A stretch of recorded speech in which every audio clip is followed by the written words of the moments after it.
మత్స్యకార భరోసా చెల్లింపులో ఎన్ని అడ్డంకుల టీడీపీ రాష్ట్ర కార్యదర్శి గంటా నూకరాజు విస్మయం. మత్స్యకారుల వేట నిషేధ సమయంలో చెల్లించే మత్స్యకారుల భరోసా చెల్లింపులో గతంలో ఉండే వైసీపీ ప్రభుత్వం ఎన్నో అడ్డంకులు సృష్టించి మానసిక క్షోభకి గురిచేసిందని తెలుగుదేశం పార్టీ రాష్ట్ర కార్యదర్శి గంటా నూకరాజు అన్నారు.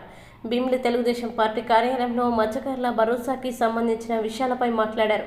ప్రభుత్వ జీవో ప్రకారం ప్రతి ఏడాది ఏప్రిల్ 15 నుంచి జూన్ 15 వరకు 2 మాసాలు సముద్రంలో మత్స్యకారుల వేట నిషేధ సమయంగా గుర్తించడం జరిగిందని అన్నారు. ఈ సమయంలో మత్స్యకారులు వేటకి వెళ్లరు కాబట్టి ప్రభుత్వం ఒక్కొక్క మత్స్యకార కుటుంబానికి 10,000 రూపాయల వృత్తి చెల్లిస్తుందని అన్నారు. మత్స్యకారులు వేటకి వెళ్లే సమయంలో ఉపయోగించాల్సిన ఆయిల్ సబ్సిడీ కార్డుని ఉపయోగించలేదనే కారణంతో జిల్లాలో ఉన్న 2,061 మంది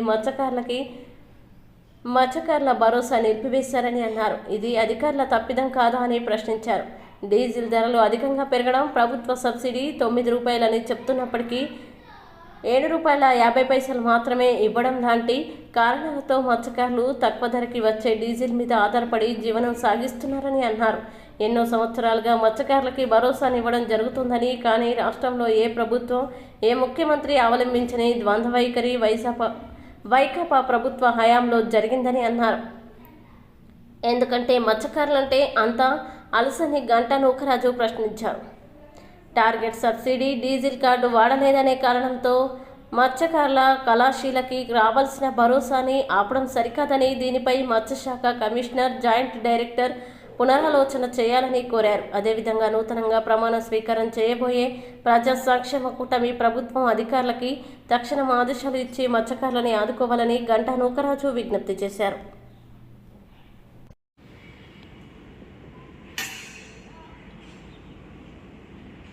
మత్స్యకారులందరూ కూడా మత్స్య వేట మీద జీవనాధారం సాగిస్తూ మరి బ్యాన్ పీరియడ్లో మత్స్యకార వృత్తి ప్రభుత్వం 10,000 కల్పించేటప్పుడు కూడా కొత్త సాకులతో ఎక్కువ మందిని ఫిల్టర్ చేసి మరి వాళ్ళ జీవితాలతో ఆడుకున్నటువంటి గత ప్రభుత్వం సుమారుగా 2,000 పైచిలుకులు ఓన్లీ ఆవిరి వేసుకునేదనే కారణంతో తొలగించాలనే దుర్మార్గం చాలా జటిలమైనది.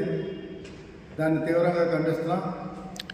ఎందుకంటే మత్స్య పరిశ్రమ అంతా కూడా కుదేలైన తరుణంలో ఈ డీజిల్ రేట్లు పెరిగిపోయిన తర్వాత, ముడి సరుకులు పెరిగిపోయిన తర్వాత నష్టాల ఊపిలో పడిపోయినటువంటి మత్స్యకారులందరూ కూడా అతి తక్కువలో వచ్చినటువంటి బయోడీజిల్ మీద ఆధారపడి బయోడీజిల్ వేసుకోవడం వల్ల ప్రభుత్వం ఇచ్చే సబ్సిడీ 7.5 రూపాయలే ఉండడం వల్ల దానికంటే తక్కువగా బయోడీజిల్ రావడం వల్ల బయోడీజిల్ వాడకం చేస్తే ఆ బయోడీజిల్ వాడుకుంటా పెట్రోల్ డీజిల్ వాడుకుంటా బయోడీజిల్ వాడుతున్న సాగుతో ఈరోజు మత్స్య పరిశ్రమ ఆధారపడినటువంటి కళాశీల్ని మరి బోటు వాటర్లో కూడా చాలా ఇబ్బందులు గురి చేస్తున్నటువంటి మరి పెస్టిస్ కమిషనర్ కానీ, మరి జేడీ కానీ, జిల్లా కలెక్టర్ కానీ వీరందరూ కూడా ఒకసారి పునరాలోచించుకొని మన మత్స్యకారులందరికీ కూడా జీవనభృతి వచ్చే విధంగా మీరు అందరూ కూడా తక్షణమే చర్యలు తీసుకోవాలని కోరుతున్నాం. అలాగే వచ్చే ప్రభుత్వం ఈరోజు తెలుగుదేశం ప్రభుత్వం ఏర్పడదు కాబట్టి ప్రభుత్వంలో పనిచేస్తున్నటువంటి మరి